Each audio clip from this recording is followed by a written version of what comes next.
Hi, wrestling fans. Thanks for clicking the Dreaded D-Rose report. I got a list off of WWE.com that they say is their top 50 WCW wrestlers of all time. Now, there's a little stipulation or so. The eligibility begins when Ted Turner purchased WCW, which was back in 1988.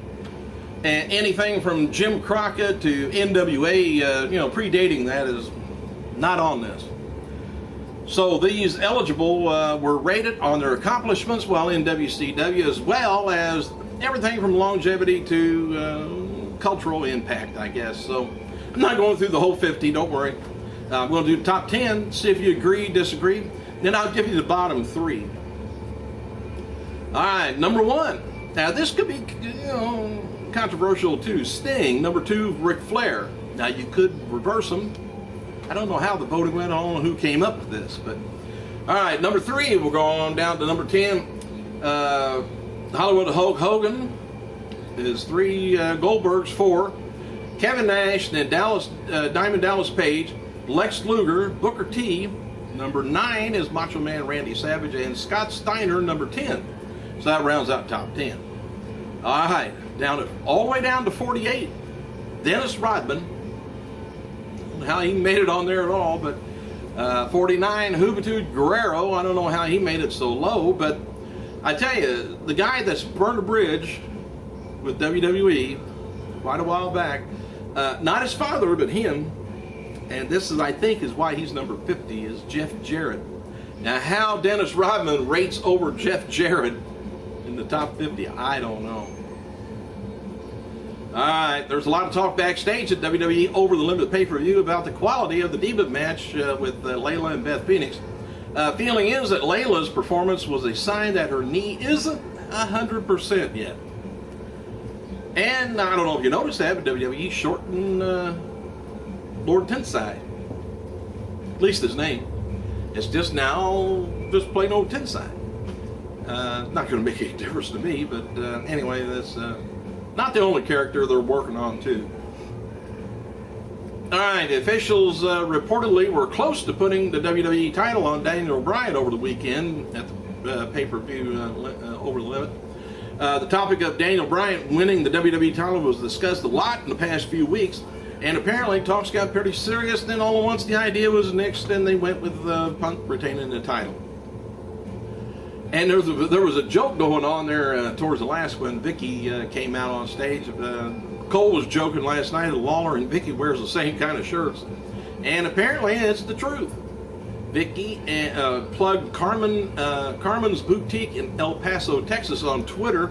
Said, hey everyone, I bought my shirt at Carmen's Boutique in El Paso, Texas. Jerry Lawler buys his shirts there as well. He loves my fashion sense. All right. As noted before, WWE... there was a slip-up. I don't know how many people may have caught this, but on Raw last night when Laurinaitis said he re-signed Big Show on Saturday. And before Over the Limit pay-per-view, so later they didn't apologize. They realized that the error and then fixed it, saying Big Show and Laurinaitis had a verbal agreement until he signed the contract on Monday morning. So, see, if they said he signed it on Saturday, that meant Big Show was employed by WWE, and he would have been fired by interfering into the match. So, somebody didn't think it out real well. F4W Online reported the error was actually in Raw's script, and WWE didn't realize the error until fans went crazy on Twitter and corrected them. And that's when Michael Cole corrected the error on TV. Former WWE and WCW star Ernest the Cat Miller, remember him? Didn't he run around with a broomstick horse for a while? Anyway, he recently spoke to Inside the Ropes radio show and had the following to say about Brodus Clay using his theme song. Don't know how many people knows that.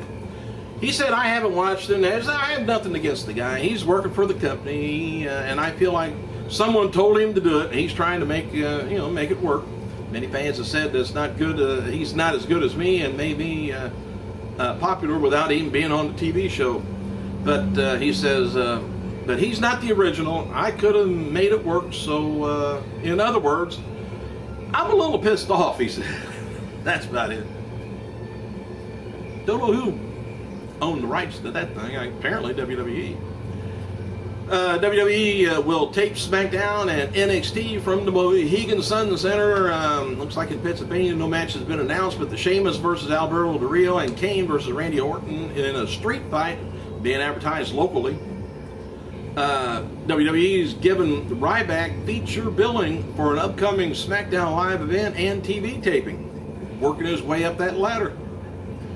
And WWE's Best of WCW Clash of the Champions DVD and Blu-ray officially hits the stores today, says Jim Ross.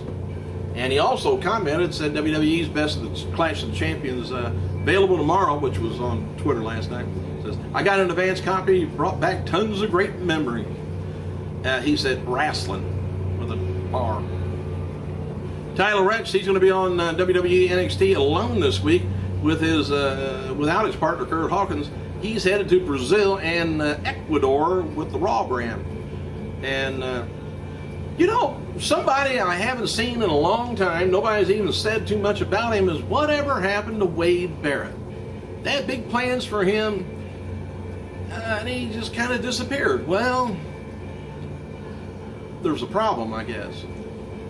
Here's what Wade Barrett's Twitter had to say. In fact, it's Wade Barrett's, I think, attorney. My client, Mr. Barrett, has maintained a keen eye on both Raw and SmackDown since his demise, it says. However, he wishes to make no comment at present regarding Peter Lazaro Esquire. Regards. Not regarding, but regards. I guess that's his attorney. But anyway, so just something must have happened, his demise. I haven't read anything on it, but I thought he was injured last time I heard anything. Anyway, Cody Rhodes, he's going to be taking a hiatus for a while. What's that? I may take off for a little bit. From the Squared Circle, after losing to the IC Championship to Christian Sunday at Over the Limits, he stayed a Monday afternoon on Twitter. He says, time off. Not time out, time off. And to promote Mattel's WWE Legends King Kong Bundy action figures, available exclusively at MattyCollectors.com, by the way. WWE.com has released a video package on the man known as the Walking Condominium. I don't know if you remember that or not. Rosa Mendez thanked everyone for their support after she was involved in the multi-car wreck I mentioned last week in Las Vegas, Nevada, Friday evening. She stated on Twitter, I just want to thank everyone for their texts and messages and phone calls. Nice knowing I have people that care. Released from the hospital late Friday, Mendez suffered serious whiplash. No major injuries were reported. Let me know what you thought about the WCW top 50 wrestlers. I think maybe the top 2, they got it on the button, but they, like I say, could be reversed. But Jeff Jarrett at the bottom, boy, I don't know what. Oh well. Hey, thanks for clicking, you guys. I better go.